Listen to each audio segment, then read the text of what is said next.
Hello and welcome my dear students on my YouTube channel Azam की chemistry. तो प्यारे बच्चों, आज के इस इंपॉर्टेंट शॉर्ट वीडियो में बात करेंगे एटॉमिक स्ट्रक्चर की प्रॉब्लम है, हाइड्रोजन स्पेक्ट्रम से है।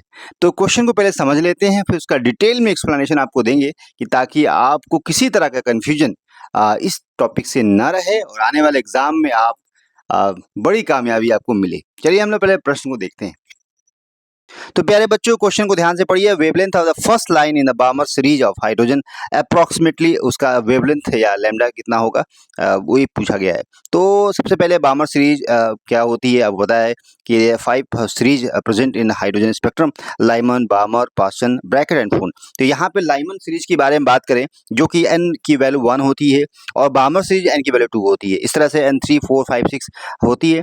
और यहाँ पे जो एमिशन होता है हाई एनर्जी से ग्राउंड स्टेट में अगर आता है NH1 आता है, उसको हम लाइमन बोलते हैं। आइदर N6 से आए, N7 से आए, अगर N1 के बाद जो एनर्जी लेवल है वहां से इलेक्ट्रॉन अगर ग्राउंड स्टेट में आता है, NH1 आता है, उस कंडीशन में जो सीरीज बनती है उसको लाइमन सीरीज बोलते हैं और यूवी रीजन में फॉल होता है। बामर सीरीज की बात करें तो हाई एनर्जी से NH2 ग्राउंड स्टेट में आता है, उस कंडीशन में बामर सीरीज बोलते हैं। तो यहाँ बताया गया है कि लैम्डा जो है सबसे ज्यादा बामर सीरीज में किस ट्रांजिशन में होगा। तो यहाँ पे अगर देखें, एनर्जी का डिफरेंस जितना कम होगा वहाँ लैम्डा मैक्सिमम उतना ही ज्यादा होगा।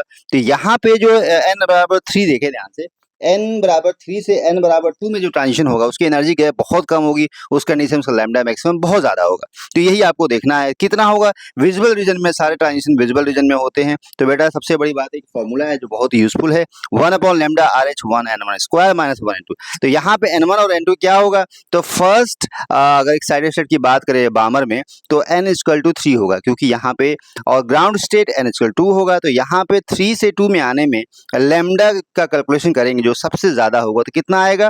यहाँ पे आप RH की वैल्यू रख सकते हैं, रिडबर्ग गैस कांस्टेंट है 1.0.7। यहाँ पे कैलकुलेशन करेंगे बेटा तो 656 जो आएगा दैट इज लैम्डा आएगा, जो कि विजुअल रीजन में गिरेगा। और यहाँ पे जो कि इंपॉर्टेंट सारी बातें थी, that's why answer will be यहाँ पे 656 होगा। तो थैंक यू वेरी मच।